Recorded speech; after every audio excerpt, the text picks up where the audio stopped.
Corporate audit. Opo, nandito po yung...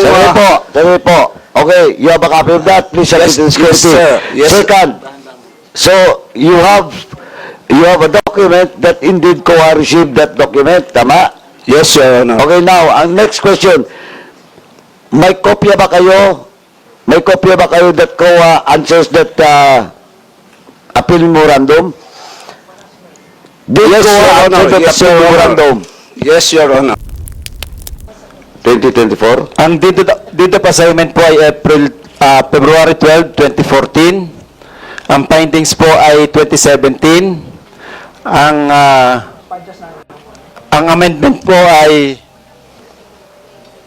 2021, May 2021. So when was the exact date doon na nag-assume na ng operation yung ano? Bali, February 12, 2014 po, nag-assume na ang Adventureland.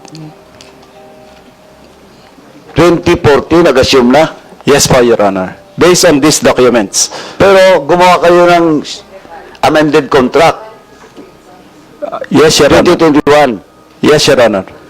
Is your report, COA, doon po sa 2014, doon sa findings sa COA, nag-appear na ba yung ano, yung bagong company? Ano ngayon? Adventureland? Yes po, Adventureland. Sa findings nyo? No, Your Honor, because based on the amended contract of lease, the contract was dated May 26, 2021. Now, this came from the municipality of Bawan. They Oh. submitted to FAO O in short, on in short, 2025. Ma'am, in short, nag-audit kayo, iba na yung nag-operate, pero yung report nila, nandun pa rin sa COMNET. Tama? Yes, Your Honor, Oh, because the di- report was prepared Oh, in 2017. O, di ano yan? Anong violation nila dyan?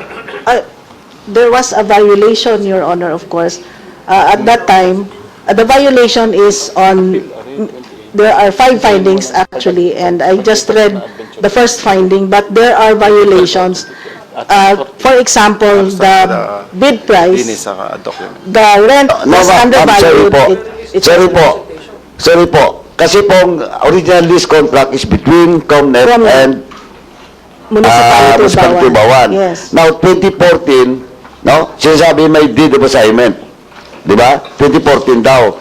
Can you produce that document, SP Secretary, all the documents you mentioned?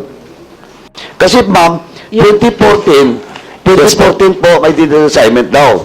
Now, nag-operate yung COMNET, yung Adventureland, pero yung sakop ng yung audit nyo is with COMNET 2017. and the municipality of Bawan. For additional information, Your Honor, we have not received any deed of assignment dated 2014. Oh, when was, ma'am, when did you know na yung from There was COMNET a to deed. Adventureland na? That there was a deed of assignment, Your Honor. Yes. When they submitted the documents to Fraud Audit Office on January 27, 2025, Your Honor. Oh, SP Secretary, 2014, may deed of assignment. Pero yung COA, nag-submit lang kayo na Adventureland na 2025 na, January 27.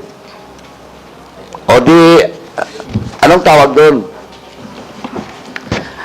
Your Honor, permission to speak. Oh, please, identify yourself. Ako po yung back chairman ng 2013. Ako po yung nagpatuloy ng bidding process nung naumpisa ng 2012. Dito po meron akong document na nagpapatunay na kami po ay may transmittal ng tungkol po doon sa deed of assignment. Ito po ay appeal memorandum.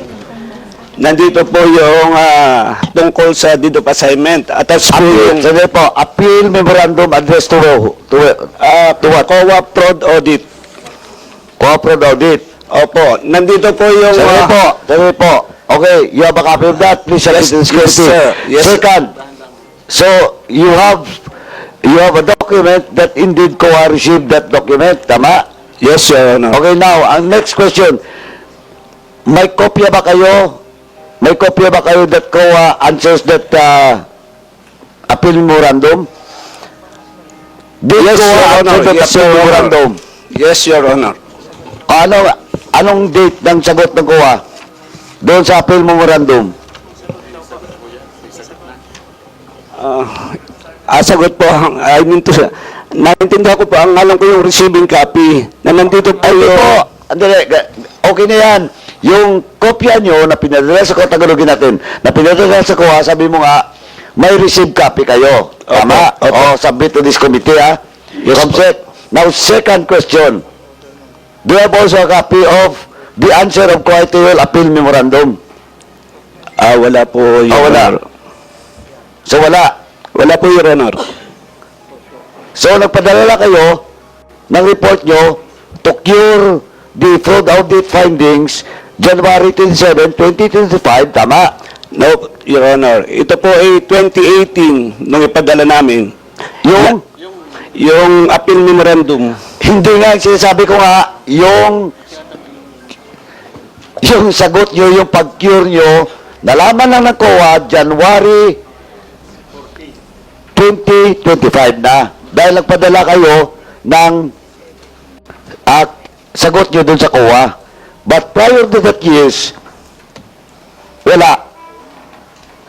Tama?